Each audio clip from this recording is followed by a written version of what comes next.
Bonjour à toi, cette vidéo c'est la dernière série, 27 idées que je te propose. Donc il y a deux précédentes vidéos, si tu n'as pas suivi, elles sont en description de la vidéo. Je te propose 18 idées dans lesquelles tu peux te lancer sans argent ou un très faible capital. Dans cette vidéo, je te propose les 9 dernières, ce qui fait un total de 27 idées que tu peux regarder et te lancer tout de suite, juste après quand tu as fini de regarder ça. On se retrouve juste après.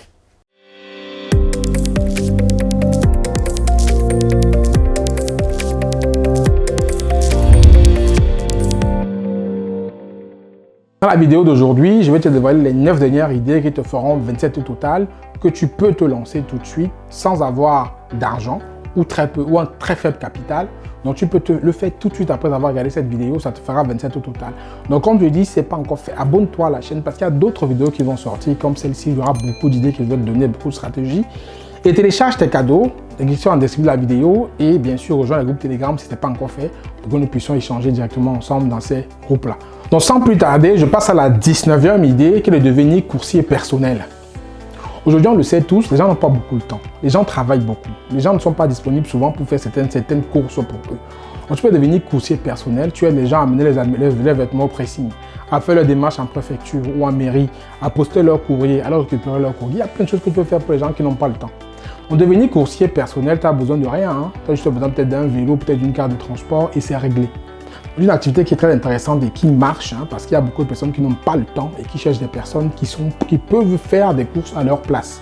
Donc tu peux te positionner en coursier haut de gamme aussi, donc de faire des choses qui sont assez chères, que les gens demandent. Donc ça dépend de ta cible en fait. Tu peux cibler des personnes qui sont moyen de gamme, haut de gamme et tes prix vont aller en fonction de cela.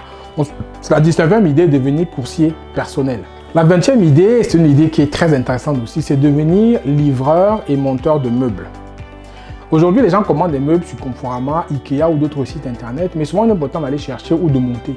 Parce que monter les meubles, parfois, c'est chiant. Donc, toi, tu peux devenir livreur et monteur de meubles. Donc, tu fais le package, en fait. Tu vas chercher les meubles pour eux et tu viens monter à la maison. Tu fais les deux ensemble. Je te garantis qu'il y a un marché fou pour ça. Montage de meubles. Tellement, c'est un truc qui frustre souvent les gens que si tu sais très bien le faire et que tu as cette passion pour le bricolage, je pense que c'est un business qui est très bien pour toi. Et tu n'as pas besoin de rien. Tu peux louer une camionnette, tu vas chercher les meubles et tu viens à la maison monter. Donc le budget est presque nul en fait pour pouvoir le faire. Tu mets ton annonce sur des sites comme le Bon Coin, même sur Facebook.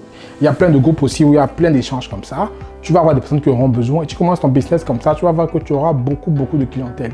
Donc c'est la 20e idée, c'est de devenir livreur et monteur de meubles à domicile. La 21e idée, c'est de devenir déménageur. Proposer des services de déménagement. Les gens déménagent tout le temps. Il n'y a pas un week-end ou 2 week-ends où j'ai quelqu'un à côté de moi qui ne déménage pas. Donc tu peux proposer un service de déménagement parce que les déménageurs professionnels coûtent assez cher. Donc toi, tu peux justement aller louer des camionnettes et le week-end, tu fais ce travail-là si tu as un travail de salarié. Donc en semaine, tu es salarié, le week-end, tu fais le déménagement pour 2-3 familles qui veulent changer de ville. C'est aussi un business qui est très intéressant où tu peux te faire un paquet de pognon. Donc tu n'as pas besoin d'avoir de camionnette, tu vas louer la camionnette et tu fais le déménagement pour eux. Après, tu ne peux pas le faire seul, c'est toujours bien d'être 2-3 avec des amis pour pouvoir le faire ensemble. Donc, c'est aussi un truc qui peut être parfait pour les étudiants. Les étudiants, ça peut être un très bon boulot pour eux. C'est de faire le déménagement les week-ends pour les personnes qui veulent changer, qui déménagent, bien entendu. Et c'est un business qui paye très bien. Donc, évalue ça aussi. C'est une déménagement. C'est une idée qui peut aussi être très rentable pour toi. La deuxième idée, c'est de vendre des e-books à marque blanche. Tu peux vendre des e-books facilement sur des plateformes, sur des sites comme 5euros.com ou d'autres sites, où les personnes rachètent des packs d'e-books pas chers.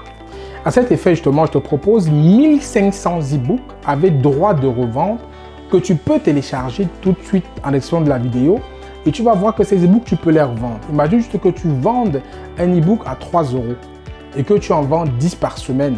Ça te fait 30 euros juste un e-book.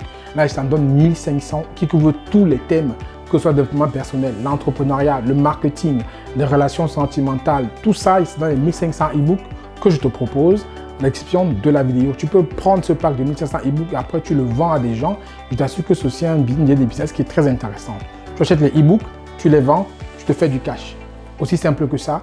Donc c'est une idée qui est très intéressante de vendre des e-books et je te propose 1500 e-books que tu peux vendre facilement et rapidement. Le lien en description de la vidéo. La troisième idée, c'est une idée aussi il y a beaucoup de personnes qui le font mais ça marche toujours.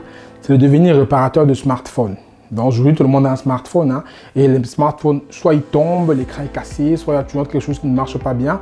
Donc il faut que tu maîtrises un peu l'électronique, hein, pas beaucoup, où tu prends des cours et que tu as le matériel qui va avec. Tu peux devenir réparateur de smartphone. Smartphone, tout le monde a un smartphone aujourd'hui et tout le monde peut faire réparer son smartphone qui va coûter moins cher d'aller acheter un nouveau smartphone. Donc c'est la 23e idée, c'est de devenir réparateur de smartphone. Il te faudra l'équipement qui va bien et apprendre quand même un peu comment ça se passe. Mais je t'assure que le marché aussi est énorme et tu peux le faire sans problème en étant salarié. Tu peux le faire à travail à part et ça peut te ramener beaucoup d'argent à la fin du mois. La 24e idée, c'est pour ceux qui maîtrisent bien leur quartier, bien l'environnement, c'est de devenir chasseur d'appart. Je n'ai pas dit agent immobilier, chasseur d'appart. Je te propose en fait dans des groupes pour les personnes qui cherchent les appartements, d'aller chercher les appartements pour eux et de faire l'intermédiation pour pouvoir avoir tes commissions quand l'appartement est acheté. Là, il y a des personnes qui vont te mandater, qui vont te dire, voilà, moi je veux un appartement dans tel quartier. Et toi, tu vas chasser l'appartement pour eux, tu leur proposes. C'est une idée qui est très intéressante en fait, que tu peux faire rapidement. Mais bien entendu, il faut avoir certaines prestances et maîtriser son quartier et avoir quelque chose qui va t'amener vers ces personnes-là qui auront des besoins que tu vas pouvoir développer et proposer des produits que tu vas trouver sur le marché, les produits chez les appartements bien entendu. Hein. Donc tu veux devenir chasseur d'appart, c'est une idée qui est très intéressante que tu peux explorer tout de suite. La 25e idée, c'est pour celles ou ceux qui maîtrisent la couture. C'est de devenir retoucheuse de vêtements, retoucheur de vêtements. Donc ça veut dire en fait les vêtements, on en jette tout le temps. Il y a un gâchis énorme sur les vêtements. Il suffit qu'il y ait un petit bouton qui a sauté ou une petite fente, les gens jettent les vêtements. Il suffit peut-être qu'un pantalon devienne trop grand ou trop petit, les gens jettent les vêtements. Toi, tu peux te retrouver comme retoucheur ou retoucheuse de vêtements. Ça veut dire les vêtements qui sont petits, tu les élargis. Les vêtements qui sont grands, tu les rétrécis. Les vêtements qui sont déchirés, tu les coupes. Et je t'assure qu'il y a le marché. Il y a énormément de marché, surtout si en Europe, on jette les vêtements pour un tout, on peut rien. Toi, tu peux te positionner en retoucheur, retoucheuse de vêtements. Et il y a un marché qui est énorme que tu peux saisir tout de suite. Mais il faut avoir des compétences de couture et aimer faire ça. Mais c'est une idée qui est très rentable parce qu'il y a aussi un marché qui est énorme.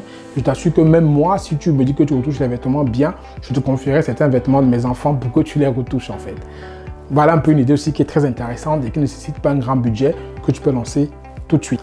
La 26e idée, ça rejoint un peu l'idée du coursier, mais là tu vas devenir la conciergerie. Donc 26e idée, c'est de lancer un service de conciergerie où tu vas fournir des services de concierge à des personnes qui en ont besoin. Donc c'est un peu comme les coursiers, mais ça va être un peu plus large. Parce qu'en tant que concierge, tu proposeras une palette de produits un peu plus complète en fait. Hein. Tu peux faire des réservations d'hôtels pour les personnes. Tu peux peut-être t'occuper d'amener leurs gamins, de gérer leur agenda, de faire plein de trucs en fait, d'amener leurs gamins peut-être au restaurant, organiser ça pour eux. Tu peux en fait te substituer en fait aux personnes qui n'ont pas le temps pour organiser tout ce qu'ils ont besoin à leur place. Ça, c'est la conciergerie.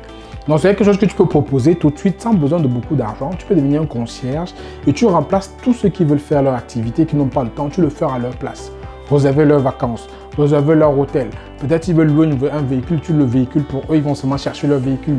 Si les gamins veulent aller à un spectacle, tu paies les places de spectacle, ils vont seulement récupérer les places. En fait, tu fais toutes ces activités-là à leur place parce qu'ils n'ont pas le temps et tu te fais rémunérer en fonction de ce que tu vas proposer. Donc ça, c'est la 26e idée, c'est de devenir un concierge et de créer son service de conciergerie parce qu'il y a le besoin. Bien entendu aussi, il faut que tu vois te positionner. Il y a le bas de gamme, le haut de gamme, le moyen de gamme. Ça dépend de comment tu veux te positionner parce que les prix vont forcément en dépendre. Mais peu importe la gamme que tu vas avoir beaucoup de cash. Moi, je connais une dame qui est concierge pour organiser les anniversaires des enfants. Donc, ce qu'elle fait juste, c'est qu'elle remplace les familles pour organiser les anniversaires des enfants. Elle fait service de concierge. C'est de la conciergerie, en fait, aussi. Hein. Donc, elle n'organise pas l'événement, mais elle remplace les familles. Elle va trouver la salle, elle va trouver l'animation, elle va trouver le gâteau. Tout ça pour les familles. Les familles viennent seulement pour faire l'anniversaire. Ça, c'est très bien. Donc, tu peux te positionner comme ça aussi et gagne bien sa vie avec ça. Donc, c'est une idée qui est très intéressante que tu peux explorer tout de suite aussi. La 27e idée et la dernière idée de la série de 27, donc c'est la dernière idée, c'est de devenir freelance. C'est aussi simple que ça. Freelance, en fait, ça suffit que tu as des compétences, que ce soit informatique, gestion de projet, mécanique, peu importe. Tu vas vendre tes services sur des plateformes de freelancing comme Upwork, Coder, Malt. Malt, il y a encore tous ces sites-là, en fait, c'est des sites en fait, où tu peux vendre tes compétences en tant que freelance et tu n'as besoin de rien. Tu as juste besoin d'avoir ton cerveau, d'avoir un peu de temps, faire un beau profil et tu proposes tes services aux personnes qui vont acheter. Donc, c'est la 27e idée que je te propose, c'est de devenir freelance en vendant tes services sur des plateformes de services qui ont un fort trafic où les gens recherchent des freelances pour faire des prestations ponctuelles payées à la tâche. Donc, voilà 27 idées que je t'ai données, 27 idées que tu peux faire sans argent pour avoir un très faible budget. Je t'invite donc à mettre en commentaire s'il y a une idée qui t'a plu ou une idée que tu vas faire dès demain parmi les 27 idées que je t'ai dévoilées. Et surtout de mettre un like si tu as aimé chaque vidéo que j'ai faite et de partager bien entendu ces vidéos au plus grand nombre de personnes parce qu'il y a certaines personnes que ça pourra inspirer pour qu'ils puissent se lancer. Donc comme je dis toujours, ne sois pas chiche, sois généreux, partage les vidéos au plus grand nombre de personnes, tes groupes WhatsApp, tes groupes Facebook, tes amis, tes connaissances, ta famille, parce que qui sait, tu vas peut-être aider à changer la vie de quelqu'un parmi tout ce beau monde-là. Et si ce n'est pas encore fait, je t'invite bien entendu à t'abonner à la chaîne, activer la cloche de notification pour ne pas aucune vidéo qu'on va publier ici. Et surtout, j'insiste, mets un like et commente la vidéo. C'est Franck Kenyé, je te dis à très bientôt dans une prochaine vidéo. Prends soin de toi. Ciao, ciao.